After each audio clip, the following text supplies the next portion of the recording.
सब चंगा सी। आप अपने अपने घरों में रहो, कोई संक्रमण नहीं है, हमको संसद बनाने दो।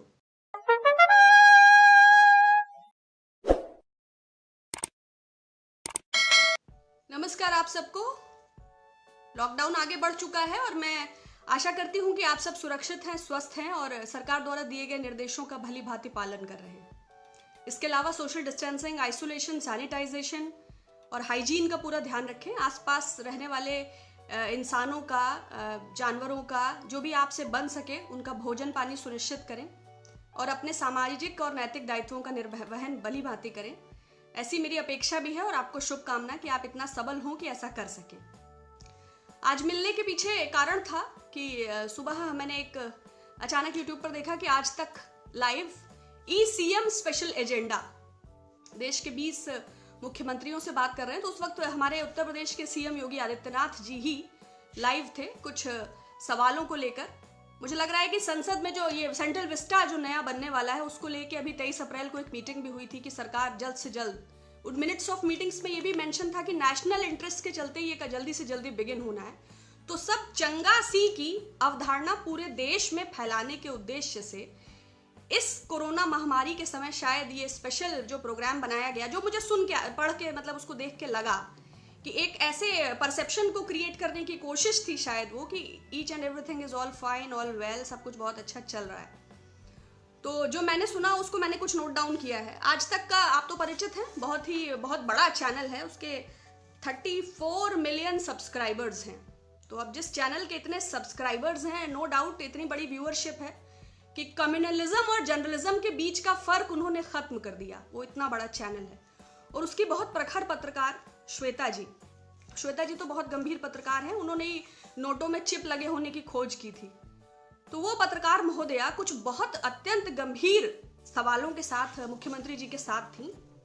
उसमें उन्होंने धन्यवाद और अभिनंदन और उत्तर प्रदेश कितनी अच्छे से व्यवस्था से लड़ रहा है, कैसे इसमें गरीब कल्याण पैकेज और रेड ऑरेंज ग्रीन जोन्स का बाइफरकेशन, 4 बार उन्होंने जमातियों का जिक्र किया और 5 बार जो पैकेज की घोषणा है उसका, कामगार, प्रवासी श्रमिक, रोजगार, गेहूं की कटाई बहुत अच्छी चल रही है, मूल्यांकन फसलों का बहुत अच्छा चल रहा है, ओलावृष्टि से भी जो प्रभावित हुए हैं उन सबको तत्काल राहत मिली है और आपदा से तत्काल राहत मिली है। 2 बार 18 करोड़ लोगों का राशन सुनिश्चित हुआ है और 52,000 बेड, 17 लैब्स, लॉजिस्टिक्स, क्रमबद्ध व्यवस्था, माइक्रो मैनेजमेंट स्केल पर उत्तर प्रदेश की योगी आदित्यनाथ सरकार, भरण पोषण भत्ता इत्यादि। तो इतना उच्च कोटि का कार्य हो रहा है और हम उत्तर प्रदेश के निवासी हैं, हमारे संज्ञान में नहीं है। और एक हफ्ते में कोविड-19 की टेस्टिंग में उत्तर प्रदेश नंबर 1 हो जाएगा। इसके अलावा उन्होंने बार बार योगी जी को उकसाया कि वो तबलीगी या उससे छुपे हुए अपराध या गाजियाबाद की घटना पर बात करें। देखिए, वो सात्विक और सज्जन व्यक्ति हैं और स्पष्ट और उत्तर देते हैं, किंतु धर्म संकट में दिखाई पड़ रहे थे। भाई, इधर से उन्हीं का प्रदेश है, राष्ट्रीय स्तर का चैनल, प्रदेश स्तर के मुख्यमंत्री और जिला, ब्लॉक, तालुका और तहसील स्तर की अव्यवस्था से जुड़े सवाल नदारद। तो ये किस प्रकार का इंटरव्यू था? उसके अलावा पुलिसमैन, डॉक्टर्स, तबलीगी पे कार्यवाही करके इसको भी जोड़ा गया मुरादाबाद की घटना से। अर्थव्यवस्था का भी उनसे प्रश्न किया। That's very nice. रक्षा सेवाओं का भी अगर कर लेते, 78,000 करोड़ डिफॉल्टर्स का भी कर लेते, अच्छा रहता। और यूपी की राहत की मांग करेगा क्या? गंगा नदी की अविरलता, पिता का धर्म, वो शव में नहीं गए जो अपने पिता की शव यात्रा में, उससे लेके उनके संन्यास धारण को लेकर। तो कुल मिला के गंभीर पत्रकार श्वेता जी का गंभीर सवाल उत्तर प्रदेश के और गंभीर मुख्यमंत्री योगी आदित्यनाथ जी से ये सवाल थे। तो कुछ जो है मामूली और बहुत ही फालतू टाइप के सवाल छूट गए हैं। तो अगर श्वेता जी तक बात पहुंचे तो उनको पूछ लेना चाहिए था कि बरेली में कीटनाशकों से नहला दिया था मजदूरों को, वो मानवता की किस श्रेणी में था? यूपीएसआरटीसी की बसों पर 600 कुछ रुपए किराया लिया राह में चलते प्रवासी मजदूरों से, वो किस श्रेणी में था? देश भर में जो 300 से ज्यादा मजदूर मर गए राह में चलते चलते, वो किस कैटेगरी में थे? आगरा के क्वारंटीन सेंटर में जानवरों से भी बदतर सलूक कर जिन लोगों को फेंक कर दिया जा रहा है भोजन, वो किस स्तर की व्यवस्था है। और सबसे इंपॉर्टेंट, पर्सनल प्रोटेक्शन इक्विपमेंट्स की सस्ती और थर्ड क्लास की quality Uttar Pradesh medical supply association के द्वारा फ्रंट लीड कोरोना वॉरियर्स मतलब डॉक्टर्स को मुहैया कराना, ये किस श्रेणी के अपराध में आता है या ये किस श्रेणी का पुण्य कर्म है। पुष्पा जो ऑक्सीजन वाली ब्लैक लिस्टेड कंपनी है, जो ऑक्सीजन का पुनः टेंडर हुआ, जो बीएलआरडी हॉस्पिटल में सैकड़ों बच्चे ऑक्सीजन की कमी से जो उस वक्त मौतें हुई, पुनः उस ब्लैक लिस्टेड कंपनी को ऑक्सीजन का ठेका क्यों दिया गया। मुझे लगता है कि ये महत्वपूर्ण सवाल था। बार बार वो उकसा रही थी, तबलीगी को लेके उनके स्टेटमेंट्स लेना चाहती थी, शायद पोलराइज करना चाहती थी। बुलंदशहर के साधुओं पर भी पूछना था, नहीं तो पूछना था कि लॉकडाउन में 100 से ज्यादा हत्याएं उत्तर प्रदेश में कैसे, 9 बच्चियों के साथ बलात्कार लॉकडाउन के दौरान उत्तर प्रदेश में कैसे। बड़े शर्म की बात है, इतनी निम्न स्तर की पत्रकारिता जिसका 34 मिलियन फॉलोअर है, सब्सक्राइबर है, जिस मतलब कम्युनलिज्म और जर्नलिज्म का कोई डिफरेंस नहीं बचा है, जो मूलभूत सवाल है उनको लेके कोई बात नहीं करना। आप उनसे अर्थव्यवस्था की बात कर रहे हैं। रेटिंग क्या है? प्रवासी मजदूरों की बात छोड़ दीजिए, मूडीज की रेटिंग है कि 0.2% हम और गिरने वाले हैं, यूबीएस की है 0.4%, बाकले कह रहा है 0 होगी जीडीपी विकास दर, श्रिंक हो रही है, नेगेटिव ग्रोथ हो रही है। और वो प्रवासी मजदूरों से रोजगार के बारे में चर्चा कर रहे हैं। वेंटिलेटर्स पे बात नहीं, मास्क पे बात नहीं, सैनिटाइजर्स पे बात नहीं, ग्लव्स पे बात नहीं, किट्स पे बात नहीं। संक्रमण लगातार बढ़ रहा है, आंकड़े लगातार छुपाए जा रहे हैं और मूर्खतापूर्ण तर्क देकर घर बैठे 34 मिलियन सब्सक्राइबर्स को यह सुनिश्चित किया जा रहा है कि सब चंगा सी, आप अपने अपने घरों में रहो, कोई संक्रमण नहीं है, हमको संसद बनाने दो। तो बहुत दुखद है और ऐसी घटनाएं बड़ा परेशान करती हैं। भदोही के DM, Aarogya Setu app download करने पर 100 रुपया पीएम केयर फंड में सुनिश्चित किया जाए। जो स्पेशल ट्रेनें चलेंगी उनमें 50 रुपए एक्स्ट्रा है। मजदूरों से किराया वसूला जाएगा। जब आप 68,000 करोड़ माफ करते हैं अपने करीबियों का, तब ये 150 रुपए का डोनेशन क्यों नहीं उधर ले लेते हैं? कुछ तो दया कीजिए। कोटेदारों की हालत क्या है, राशन वितरण में धांधली का क्या है, किसानों का क्या है। अब उसके बाद जो उनके जवाब थे मैं उस पर भी बात करना चाहूंगी। और पत्रकार मनीष पांडे पर एसटीएफ उनको लगातार ग्रिल कर रही है क्योंकि उन्होंने घटिया पीपीई मेडिकल सप्लाईज को अपने चैनल पर दिखाया। बड़े शर्म की बात है, एक तरफ वो 34 मिलियन सब्सक्राइबर्स वाले चैनल हैं जो मनमाफिक सवाल पूछते हैं, और दूसरी ओर अभी कुछ समय पहले प्रधानमंत्री के संसदीय क्षेत्र में मुसहरों द्वारा घास की रोटी खाए जाने की घटना थी। पत्रकार थे विनीत और मुझे लगता है जन संदेश टाइम्स अखबार था, उनको भी विवश किया गया अपॉलॉजी करने के लिए। कैसे घटनाएं जब आएंगी ही नहीं, जब कुछ पता ही नहीं चलेगा, आपका मन करे तो आप कोरोना की मेडिसिन पे जीएसटी लगाओ, आपका मन करे तो आप हाइड्रोक्लोरोक्विक दवाई पर जीएसटी लगाओ, आपका मन करे तो वेंटिलेटर हो ना हो, आपको मन करे आईसीयू बेड्स हो ना हो, तो व्यवस्था कैसे चलेगी? 23 करोड़ की आबादी वाला उत्तर प्रदेश, जो 18 मंडल, 75 जिला, 822 ब्लॉक, कोई व्यवस्था तो सुनिश्चित होगी ना। कलेक्टर, डीएम, एसपी, कुछ तो होगा, कमिश्नरी, आईजी, डीआईजी।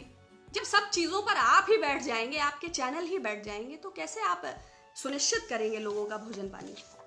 बड़ी दुख की बात है। और उनके सवालों के कुछ जवाब भी थे, मैं जरूर बात करना चाहूंगी बहुत कम समय में। कैसे वो नंबर 1 टेस्टिंग में होंगे मुझे नहीं पता। उन्होंने कहा तबलीगी ने छुपाया, उस पर अपराध किया, कठिन दंड होना चाहिए।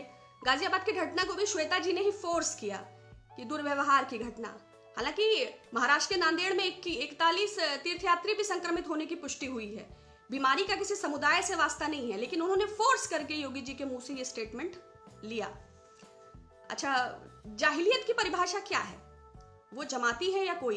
अभी पीलीभीत के डीएम साहब, हाँ, जब प्रधानमंत्री जी ने थाली और ताली कहा तो वो एक पूरे जुलूस के साथ थाली और ताली बजाते हुए सोशल डिस्टेंसिंग के नियमों की धज्जियां उड़ाते हुए गए। वो आईएएस है मगर वो भी जाहिल है। इसके अलावा कोरोना वॉरियर एक राबे हसन करके जा रहा था, शायद बीसलपुर की बात है ये, कस्बा बीसलपुर है शायद, तो वहाँ से उन्होंने उसको मतलब उसको पीटा कि जो है आप इस रास्ते इस वक्त कैसे जा रहे हैं, लॉकआउट चल रहा है लॉकडाउन के दौरान।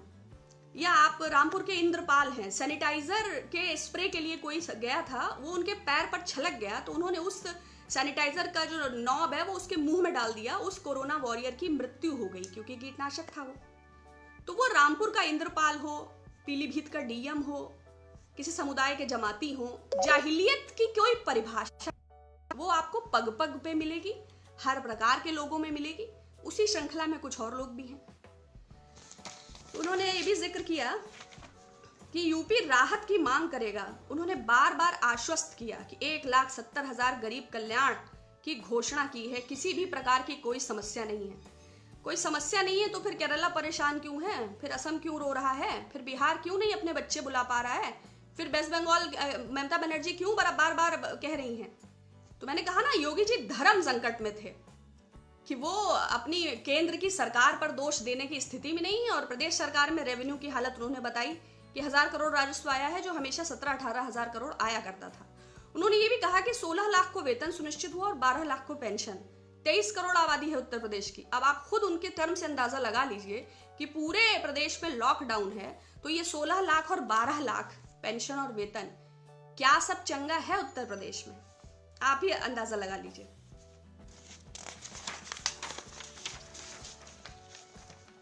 दूसरा, उन्होंने बार बार कहा कि प्रधानमंत्री जी के यशस्वी नेतृत्व में 135 करोड़ लोग सुरक्षित हैं। डेथ रेट को विकसित देशों से तुलना किया। देखिए शायद 147 जहां तक मुझे लगता है चाइना की पॉपुलेशन है, लगभग 135 करोड़ हमारी पॉपुलेशन है, और G20 के कंट्रीज में हम दो ही सबसे ऊपर हैं। उन देशों से हमारी तुलना के मायने के क्या मायने हैं जिनकी जनसंख्या हमारी तुलना में बहुत कम है? ये रेशियो तो फिट ही नहीं होता है।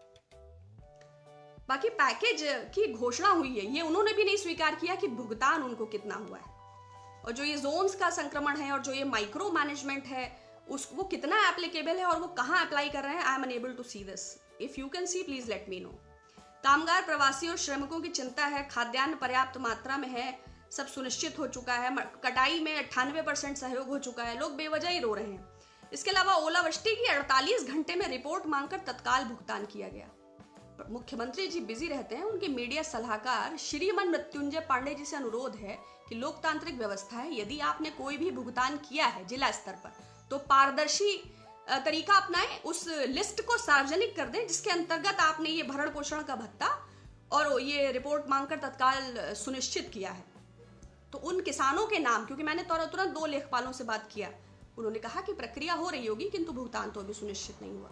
तो जहां पर भी योगी जी ने भुगतान किए हैं, कृपया इसकी जो भी लिस्ट हो उसको सार्वजनिक करें और पारदर्शिता अपनाएं। बाकी 52,000 बेड कहाँ हैं, कौन सी वो लैब्स हैं, पूल सॉर्ट टेस्टिंग हम तो सुन रहे हैं वो भी बिना WHO की गाइडलाइन के मानकों का पालन कौन से क्वारंटीन सेंटर में हो रहा है, ये प्रधानमंत्री, मुख्यमंत्री या उनसे जुड़ा कोई भी व्यक्ति अगर सुनिश्चित कर दे तो कोई दिक्कत नहीं है। बाकी सब अच्छा है। आप लोग भी ध्यान रखिएगा, फिर बात होगी।